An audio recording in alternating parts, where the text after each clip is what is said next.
Hello, BookTube, and welcome to day 23 of Vlogmas. I thought for today's Vlogmas I would do another response video. I've done a few of those for this trek of Vlogmas, and I saw a video just this morning that I wanted to weigh in on, so I took some notes. It's from Mara at Books Like Whoa, and she made a video entitled, How Do You BookTube? And she started out with 5 initial areas where she just plain has questions that she just wants to crowdsource to everybody else out there. And then she spontaneously added a 6th question.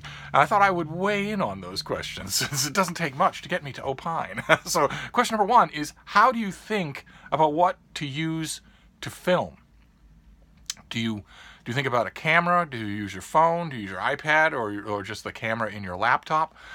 She mentioned in her video that she was contemplating the idea of a price range for a camera, specifically to make videos for BookTube, and that the price range was $300 to $400, which was just that was just astonishing to me. Do you have any idea how many dollar books at the Brattle you can buy for $400? That's just astonishing. And you know, I know it's very heretical of me, but that strikes me as counterproductive. It seems to me that if you invest a lot of money in sound baffles or ring lights or a $400 digital camera that you are, let's be honest, pretty much only thinking about using for BookTube, which is a non-remunerative hobby, that technology is going to start to make you think about BookTube in a different way. It's going to start to make you artificial in ways that aren't good, in my opinion. It takes an enormous effort of will, I think, to avoid that. Once you've started making a studio in your apartment, it takes an enormous. Once you've started doing that, and you have the lights and the camera and the set and the props and the whatnot, and you go to that place in order to film, and you get your game face on, and you get in the right mind frame, and you make sure that the coffee boy isn't going to walk in the background or anything like that. Once you do something like that, you are creating a TV show. And I most of the time that I've seen people do that on their channels, they balloon in subscriber count and they become almost unwatchably artificial. So my advice in this first question, my answer to this first question was, just use your phone. Your phone has as good a digital camera as anything you would go out and buy. So just use your phone. You have it with you anyway. Mara's objection, or the one objection that she kind of sort of sketchily made to using her phone when she was discussing this, was perhaps the most millennial thing I have heard all year long. She said that one of the reasons why she doesn't particularly like to do that is because when she's working on her videos that way, she can't look at her phone. You can go without looking at your phone for 20 minutes. You actually can do that. You could go all day without looking at your phone if you wanted to. So you've got this miracle piece of technology in your pocket all the time, with greater computer processing ability than the machines that put mankind on the moon. And you're going to get another piece of technology so that you can keep looking at the first one. Or anyway, my answer to question number 1, my answer alone, of course it will vary from booktuber to booktuber, is just use your phone. And by just use your phone, I mean just use whatever technology you have already. So if you don't have an iPhone or a smartphone of any kind like that, then use your iPad. You must have one of those. If you don't have one of those, I currently don't have a new iPad, then use your laptop. You certainly use that all day long. Use the technology that you have. Don't let the technology get in the way, because as we're going to see later on with a couple of other questions, the more you invest, the more it's going to prey on your mind. And that gets in the way of what you're doing here. So question number 2 is, have you thought about getting a P.O. box? She had practical questions in the U.S. about post office box rates, and I have a bit of, I had a post office box forever and ever and ever. I have a bit of information about that may or may not be helpful. Unfortunately, the unhelpful part is that it varies from post office to post office. The rates are the same. Started back when I did it, started $75 for every 6 months, and that's for the smallest box, which you can just put your hand in. And the rates go up from there as the boxes get bigger, and at the post office where I was, I knew the crew behind the counter. We were friends. We laughed and joked.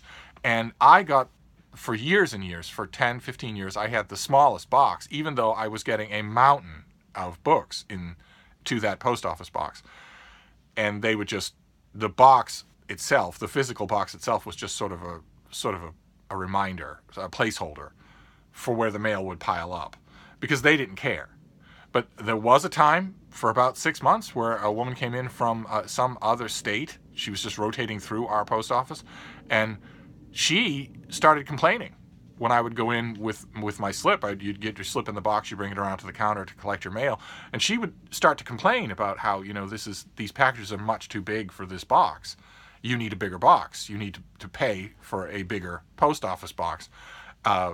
And I knew that she was only temporary. I knew that she was rotating through, so I didn't want to make a big deal out of it. I mostly just smiled and nodded, which is a good approach for anything, and said, yeah, I really should do that. Yeah, I really appreciate you all here holding my mail like this. And she would simper and simmer, and then slow walk over and get my mail. And then she started changing that from, you really should get a bigger box, to, because it was the luck of the draw that every time I went there, I got her. I would wait in line, and every time I got her. It got so that I knew that it was going to happen. And finally, she started shifting that more and more pointed. She could see that no one else at the post office cared, and she could see that I didn't care, but she still wanted to make a point of it. And at one point, I got her in line. I handed the slip. She brought out the mail, and she said, if you keep getting packages this size, I'm afraid we're going to have to return your mail if you don't get a bigger post office box. And I was having a really bad day. I was actually in the middle of an allergy attack, which for some reason freakishly shortens my patience. And I looked her in the eyes, this woman who's 20 years younger than I am, and I said, I've heard what you have to say about the size of my post office box, and also, don't goddamn threaten me. And she took a step back from the counter, and all the other clerks just stopped and looked. And I was going to apologize the next time I was in there, but she was gone already. She'd rotated out already, which we all knew was going to happen. They were all talking about her when I came in the next time, saying, yeah, she was like that with all our regulars. It was really embarrassing. There was no way to stop it. I wanted to tell them, I was actually in your position in retail at an information desk. And when I had a tyro, some new person who was coming in and was obviously not going to stay, and they were rude to my customers, there was a way to deal with it. I would stop my conversation with my customer. I'd say, dear, could you hold on for just a minute? I would lean over and say, don't talk to the customers like that. You're rude to them in front of me again, I'm going to start being rude to you in front of them, and you're not going to like that because I'm better at it than you are. That always worked. And my crew at the post office could have done that. But anyway, long, rambling story to the point of that the cost of your post office box will be determined by whether or not you have a good crew. If they don't mind piling up your mail next to your post office, to the box behind the wall, then just get the cheapest one. But I found it to be counterproductive anyway, not only because there were plenty of days when I did not have a group of muscular teenagers with me, so whatever came to that post office box I had to lug across town on my own. Not only for that reason, but also because there are lots of places that don't deliver to post office boxes. There are lots of companies that don't deliver to post office boxes, which means that you have to get the post office street address and use that anyway. And if you're using a street address anyway, then why not just use your own? That was at least my own thinking, was, why bother with a post office box when you can just have stuff sent directly to you? Obviously, if you're dealing with the folks at, the publicity department of Putnam, and there's this idea in your head that a post office box sounds more professional than a street address, well, that's blown right out of the water. If Putnam doesn't send to post office boxes, then you have to give them a street address anyway, and they don't know that it's not you. So I just stopped. But Mara asked about it specifically in connection with review copies, and we're getting to that. Oh, we're getting to that. So question number 3 is, what is your approach to review copies, to ARCs, advanced reader copies? And she mentioned that she gets approved for a lot of stuff on NetGalley, and that she does occasionally get copies, physical printed books from publishers, and that they sit there and they make her feel guilty because she is, as she puts it, a huge mood reader. and that sometimes, like for instance, she pointed to a review copy that was sitting on her shelf that she hasn't read because the mood just hasn't struck yet. And I have a feeling that this happens a lot with NetGalley, and here I want to stick up for my own profession and say that a review copy, whether it's electronic or a copy that you get from a publisher in printed form, is not a giveaway. It's not a BookTube giveaway. It's work for everyone else involved. You might not consider it so, but that book has, there's an electronic files dispenser at NetGalley. There are people involved in that make that work and that keep track of it. And at physical publishers, there are people whose job it is to not only, they have a stack of review copies in their office, and they need to assign those to people, send them out and keep track of what they're doing, but also the people in the mailroom who then have to fulfill those requests and send them out. And although in the best case scenarios we've discussed on this channel, review copies don't come with an obligation attached to review. They do come with an obligation of attention. It's not just that you're entering a raffle. You're asking someone to work on your behalf. Which means that you have to read the thing and consider it for review. That's the whole point of a review copy. That's why the word review is right there in the name. And my larger point is, if you are... first of all, you all know what I feel about mood reading. For God's sakes, you're not 3 anymore, and you're not a cloud wandering through the sky. So you know what I think about mood reading. But if you are a dyed-in-the-wool, non-stop mood reader, someone who's so much given over to the whole idea that you're governing a large part of your intellectual life purely by whim, that you can say it without any embarrassment or hesitation, if you are a mood reader, do not request review copies. Do not do it. If you are a mood reader, then wander lonely as a cloud from one new release shelf to another at your bookstore or your library. But if you request a review copy, you are requesting it under the assumption that you are potentially interested in reviewing it. That requires adult pants. That requires you to put on adult pants and actually read something that you have requested for free. If you know already that you're not going to do that, if you're a complete mood reader and the book that you requested that you're getting for free comes to you and, well, I really wanted it, but who knows, it might be 10 years before I feel like reading it. It really all depends. I just sort of, I'm dappled and drowsy and ready for sleep. If that's true, then frickin' restrain yourself and don't ask for review copies. You're bringing the whole side down. They don't obligate you to review a book, but they obligate you to pay attention to it. Obviously, we're talking about adult world. You pay taxes. You buy bourbon on the weekends or weekdays for some booktubers. It's part and parcel of that. Yeah, I will cut off my ranting. But the question was, what is your approach to review copies? The basic approach to review copies that we have to start adopting here is that if you request a review copy, you are considering it for review. If you're not even going to bother to read it until, the stars align or Mary Poppins returns, then don't request it. Anyway, let's just move on to number 3. Number 3 is, how do people get good at Instagram? This was the funniest and most adorable part of Mara's video, because in this part of her video, she says that she's 30, but I swear to God, if she didn't say that and you were just listening to this part of her video, you would assume she was 90. Because her question of how to get good at Instagram largely revolves her flailing around like one of those octopuses that you see in a Jacques Cousteau special that's found itself on the floor of the boat, and it's totally out of its element. The tendrils are going everywhere trying to get back to wherever, a radiograph or whatever. But if Instagram is wonderful, she loves it, and so do I, and it is worth your time. It took me the longest time to figure out how to get Instagram, how to figure out about it. And you know what threw me off? What threw me off was hearing 1,000 young people that I know talk about their Instagram blogs, which I blogged forever, and I automatically associate that with text and thought and reflection. And no, no, that is just a term that that young people use now for what they do on Instagram. But I finally figured it out. I finally figured out how to get Instagram. In the course of a day, there are things that pop up in your mind. Some, let's use me as an example, shall we? Some of those things are long form.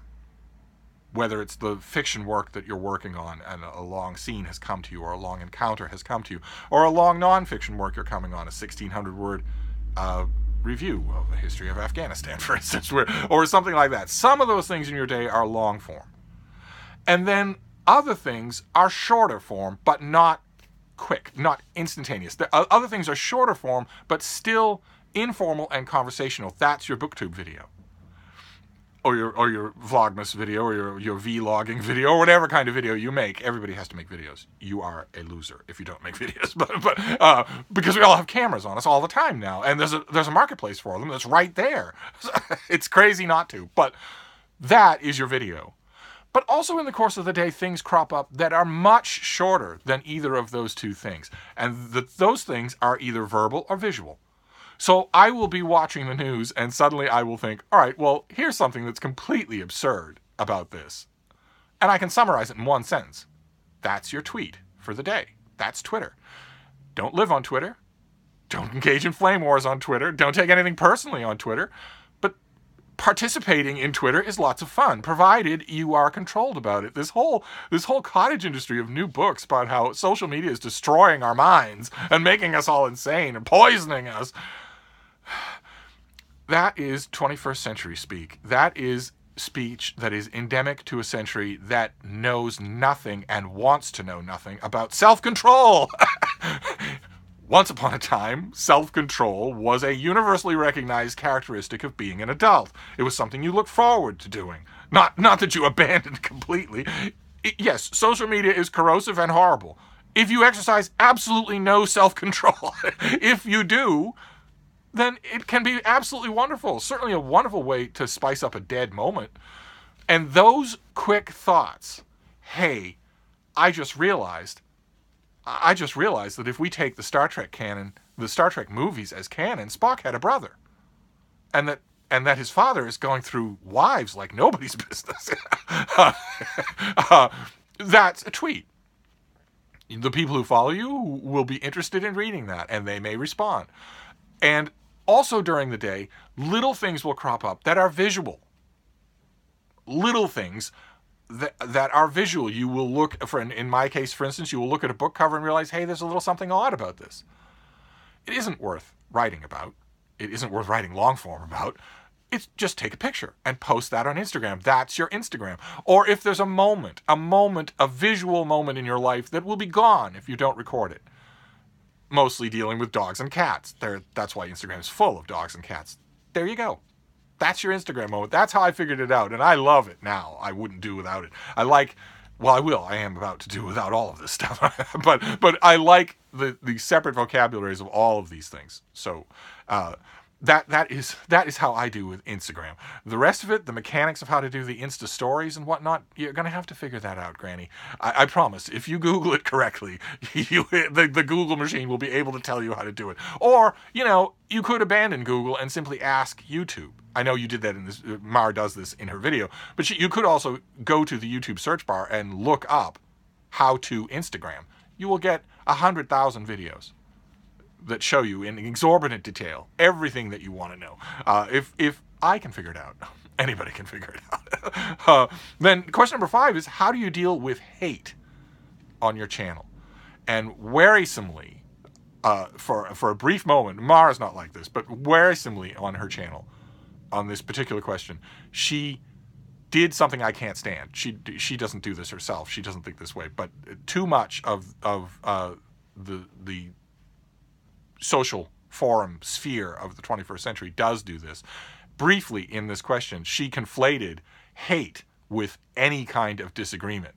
Well, how do you deal with hate on your channel, or hate or any kind of disagreement? I want to stress vehemently that hate is not the same thing as any kind of disagreement.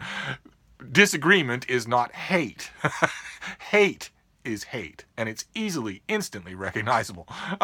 She also wanted to know about dislikes, how you handle dislikes on your channel, what you think about them. And as you will know, if you watch my channel, I have disabled the like and dislike function on my video. I don't think videos should come with it, because it's not constructive. It doesn't tell you anything. As far as I'm concerned, the only metric for like or dislike that should mean anything, the only one that should matter at all, is the comments field. Because that's not prey to trolls. Trolls instantly stick out in a comments field. It's not prey to cowards. It's not prey also to, for instance, in the case of my channel, to bots. I have two different dislike bots on my channel. And a dislike bot means that you've just set it up so that when a new video appears in your feed, it is disliked in seconds. So it's not that someone is waiting for my video to appear and then they don't care what I have to say, they just instantly dislike it. No, they've set up a bot to do that. And as far as YouTube has been able to tell me, there is no way to disable a dislike bot. So I just disabled the dislikes instead. I thought, well, you know, I don't want the trolls who are disliking, you know, a 30-second video where Deb and I say Happy Valentine's Day. If you're disliking or have arranged for a bot to dislike that video, there's something mentally wrong with you. You are a danger to yourself and others. And I don't want you to see any result from your actions. I don't want you to have anything like that.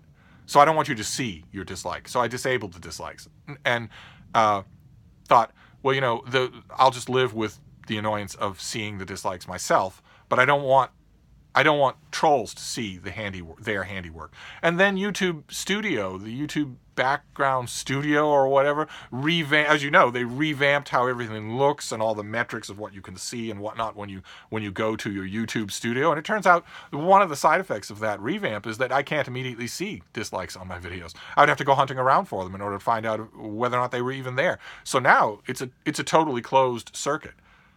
The trolls can't see their dislikes, and I can't see them either. So these insane people are just literally lonely, isolated.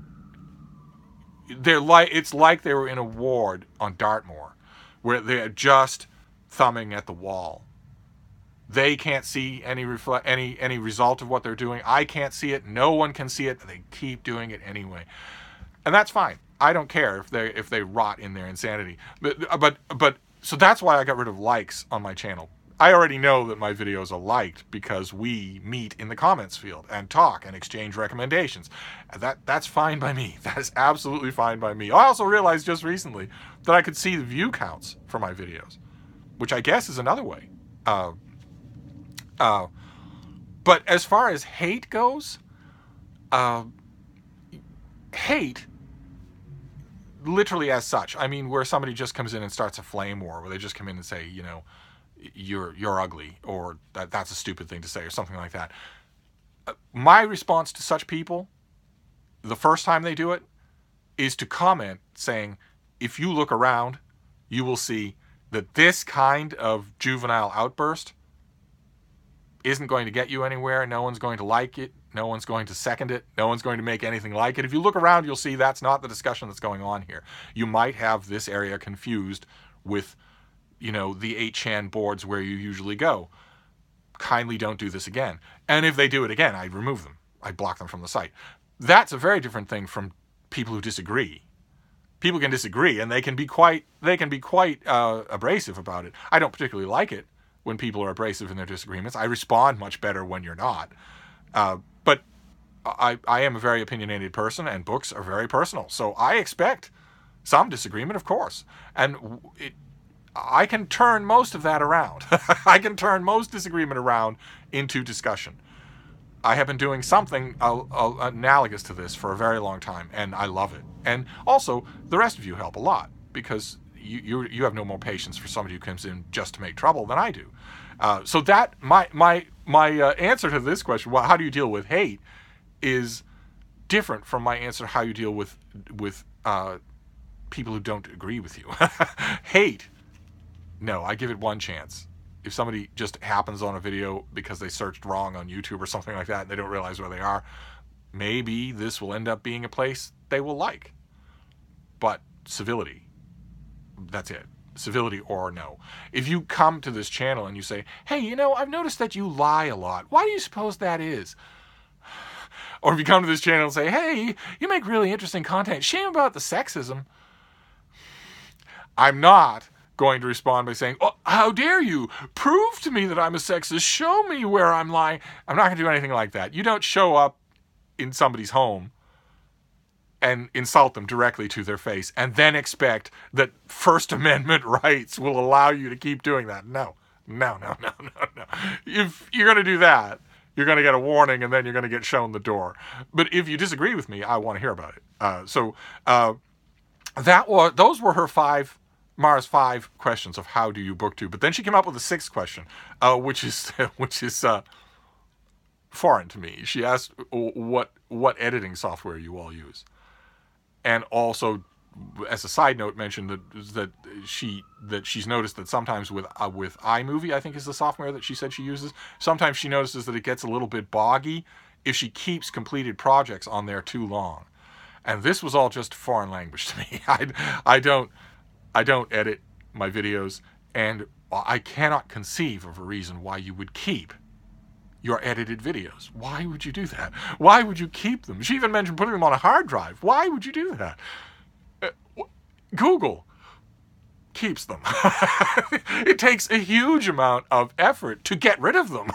Why would you bother to keep your own copies when the internet has copies?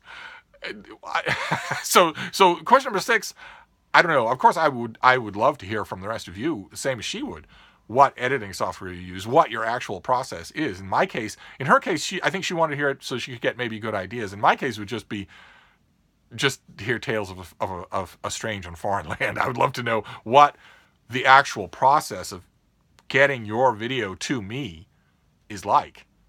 I don't do that, and I only watch the end results. When you do it, I watch your videos, but I don't see anything like what all the time is that goes into it. I'd love to hear about that. But anyway, that is Vlogmas Day 23. It was a response video on how do you booktube. I'm going to leave a link to the video because you should all watch it and make videos of your own on the subject and link back to her so she can see that you made the videos, or bombard her with comments, because these are great questions. We have to remember, she's absolutely right. We have to remember there are going to be other people who ask these questions. BookTube is growing every day. We have dozens and dozens more people every week who are trying their hand at this, and they probably have a lot of the same questions. So I'll link to her video, but this has gone way too long, so I'll wrap this up. But I'll see you soon. Thank you, BookTube.